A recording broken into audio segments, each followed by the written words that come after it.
كلمتان حبيبتان إلى الرحمن خفيفتان. 734. hadis. Ve an Aişe radıyallahu anha قالت كان رسول الله صلى الله عليه وسلم يأكل طعاما في ستة من أصحابه. Alt adamdan bir aşı yedi böyle.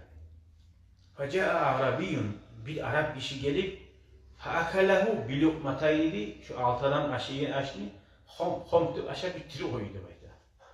İkhav. Fakale Resulullah, Allah'ın elçisi sallallahu aleyhi ve sellem etti. Ama innehu lav samma lekafakum. Eğer şu adam gelip Bismillah demek kamuza, şu garibizada siz ya da bulaydı. Ay aşlı barakatı olan darmattı.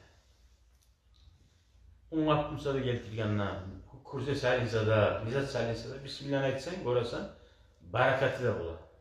Bir tepsiden bir daha tepsi çıkarır, bir daha tepsi çıkarır, aşağı koyup bu meyveler bular kurseden. Ağır Bismillah dedi, duasını etsin inşallah bir tepsi barisine de bular. Barakat.